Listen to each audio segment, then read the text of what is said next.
Pareciera que hay un poco más de libertad para hablar de todos los temas que teníamos pendientes aquí en el avión que durante la visita a las distintas ciudades. Por ejemplo, el tema de por qué no se reunió con con los padres o familiares de los 43 desaparecidos de Ayotzinapa. Y él dice, habían luchas internas, era complicada la logística, no queríamos quedar bien con unos, mal con otros. ¿Por qué no se contestó eso durante los 6 días que estuvo acá? Lo que me imagino fueron acuerdos también de Estado, a final de cuentas, para no politizar más o no ser un actor más. Pero se esperaba que se pronunciara al menos las palabras de los 43, claro. La violencia, los feminicidios. Es como una negociación en donde me parece que salió perdiendo el Vaticano o el Papa. Salieron perdiendo todos en este sentido. Ni siquiera se puede invocar la razón de Estado. La razón de Estado tiene una razón política, sobre todo de gobernabilidad. Pero en este caso la gobernabilidad no estaba dada para poder dialogar, porque están hablando con un jefe de la iglesia.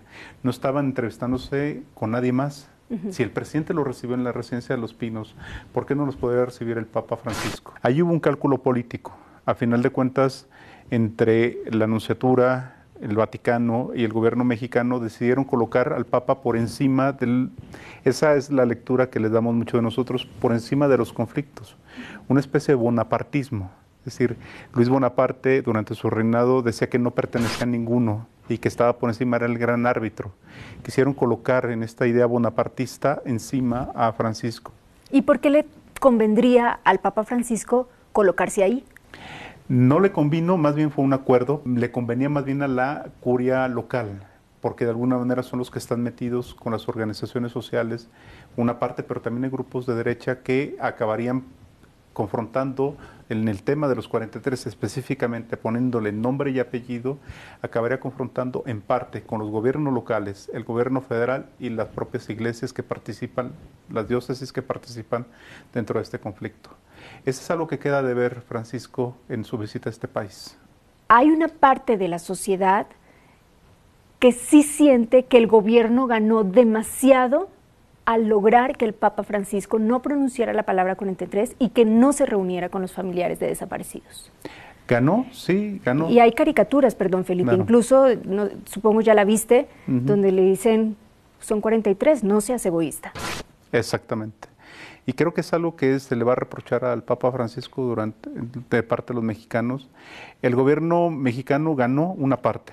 Ganó en términos de no colocar un tema tan sensible y un tema tan politizado por las zonas que visitaba a final de cuentas, ganó en este tenor, pero perdió muchísimo porque hubiera sido un acto de libertad y un acto sobre todo de legitimidad del propio gobierno federal que ha dicho, esta es mi verdad histórica. Pero si los políticos van a la basílica y se arrastran tanto como a la religión y lo evidencian, ¿por qué el Papa no aprovecha también esa ambigüedad para poner nombres? Bueno, hay que tener en cuenta, en principio, él no podía poner nombres porque forma parte de una averiguación, forma parte de todo un tema jurídico, político en este país. Los políticos han buscado, y me parece que han sido los primeros que han violentado el Estado laico, están apostando a ligarse a una figura con cierta legitimidad en su ámbito religioso y trasladar esta legitimidad supuesta de una legitimidad religiosa a una legitimidad política. Es un cálculo muy ramplón, muy banal. El caso del Papa Francisco pudo haberse metido en política, lo ha hecho ahora que viajó, que está fuera del país.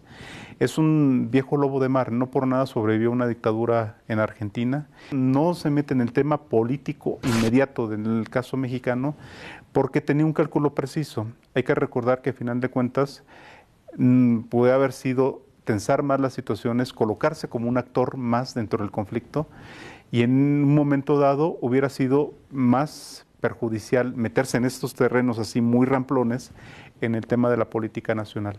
¿Tú crees que le queden ganas al Papa Francisco de regresar y tal vez ser más duro en una próxima visita? ¿O al menos no en lo que queda de este sexenio?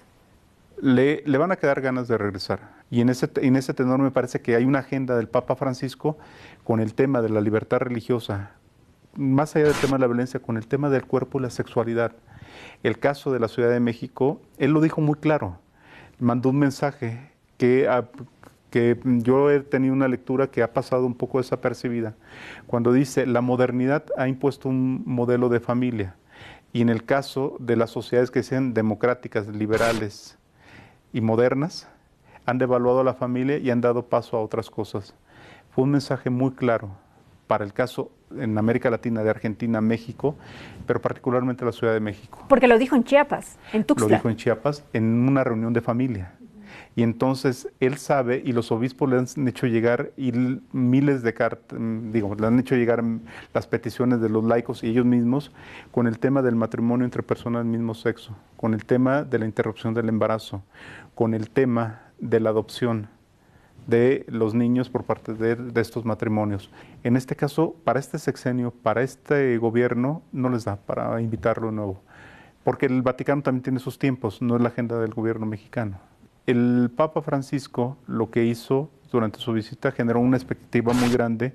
En su pastoral fue muy genérico, con algunas menciones y destellos, y al final creo que su visita deja, no la figura del Papa en sí mismo, sino deja abierta que la Iglesia Católica ponga su agenda en la agenda pública, en la agenda política, y los políticos utilicen su imagen en las próximas elecciones, sean locales o nacionales, que vienen a continuación.